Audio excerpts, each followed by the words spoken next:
Oh my gosh, hello guys, welcome back to my channel. My name is Dylan, and today I'm going to be talking about my absolute favorite reads of 2020. I read not very many books, honestly, this year. I think I only read 5, so I only have a few that I want to shout out in this video.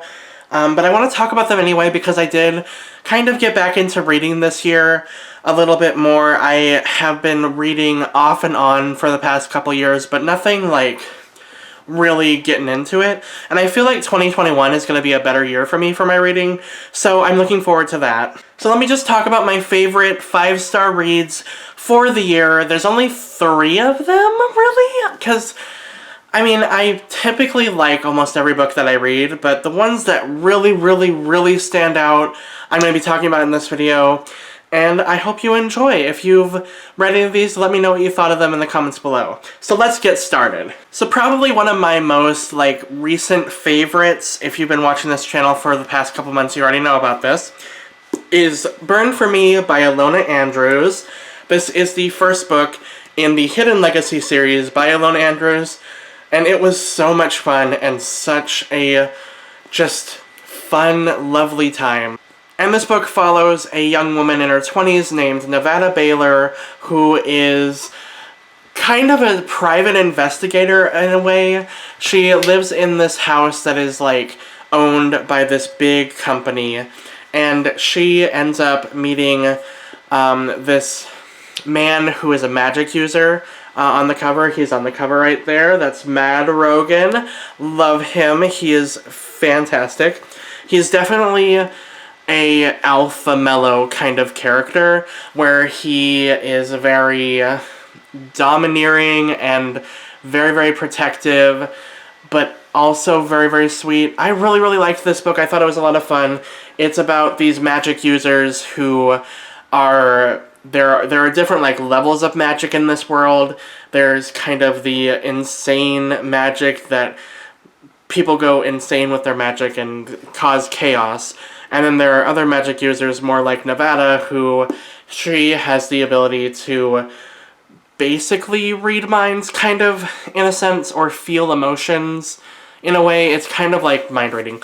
And I really liked this book a lot. It was a lot of fun. It was more action-based than I was expecting in a paranormal romance. I haven't really gotten too much into paranormal romance in the past few years, so this was just a lot of fun. It reminds me a lot of the Iron Druid Chronicles by Kevin Hearn, which is one of my favorite series, and I just really loved it a lot. It was super fun.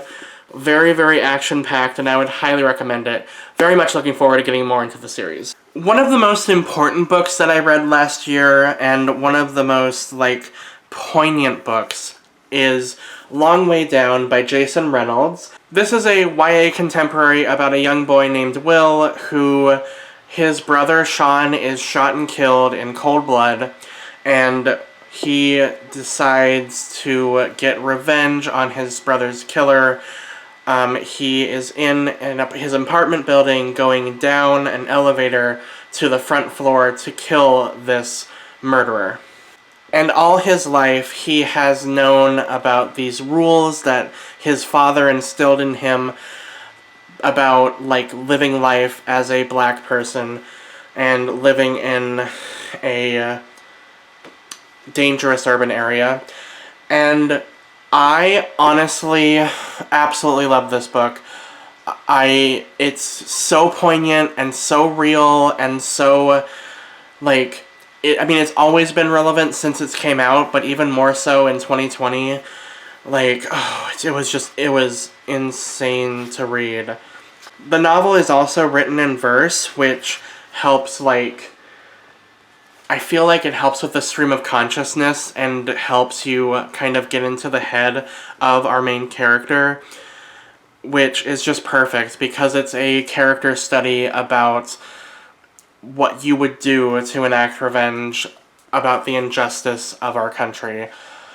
And it was so poignant and so real and so dark, and it made me just feel all of the emotions and just feel so sad. It was just crazy. It was wonderful. This is something that I think everyone should read. Everyone should read more books by these authors and open their minds more. Open their minds to people, open their minds to another side of the world that we don't see, or at least I don't see as a privileged white male. And it made me very, very sad, and made me very, very angry, and made me feel a lot of things.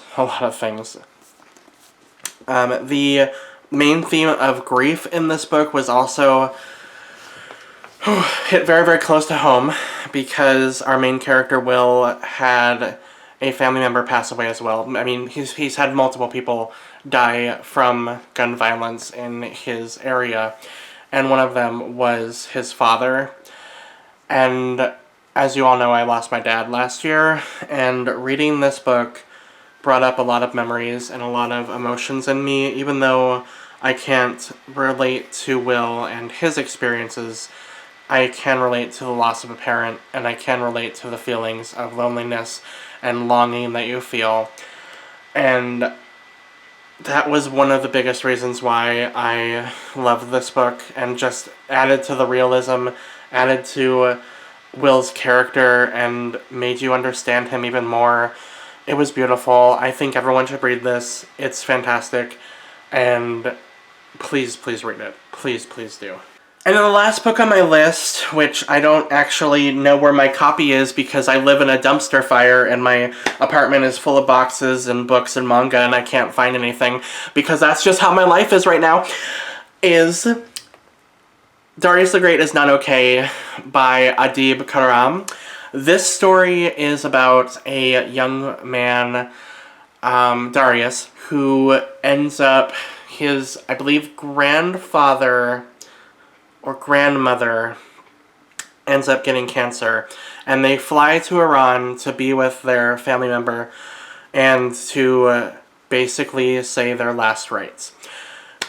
And it was such a beautiful, beautifully written story about family and togetherness and grief and loss and friendship, because he meets a young man who he befriends in Iran and has this really, really strong connection to. It was beautiful seeing the different cultures and seeing Darius live with his mental disorder as well, because he has depression, and being so honest about your depression and open about it was just beautiful to see, and also very self-reflecting for me, because I've always wanted to kind of get my mental health in check, and that's not something that's easy to do. And this book makes me want to pursue that more. And I'm going to try to do that more in 2020, hopefully. 2021. I don't know what year it is. We've had a global pandemic. I don't know what year it is. But it's very much an important book, and an important character study of mental health that I think everyone should read. If you haven't read Darius the Great is Not Okay yet, you definitely should. It's a beautiful novel with wonderful characters. It honestly reminds me a lot of The Kite Runner in a lot of ways, because it has a lot of similar themes and themes of friendship, and I really, really liked it a lot. I freaking love it. You should definitely check it out. So there you have it. Those are my top 3 books of 2020. I wish I would have read more books this year, but I honestly didn't. That's just me personally. Reading was kind of hard this year. And I hope you all enjoyed this. Did you guys read anything fun this year? Let me know in the comments below what you've read. And if you've read any of these, let me know what your thoughts are as well. And as always, guys, thank you so much for watching this video. And please remember, for the love of all that is gay, stay sexy.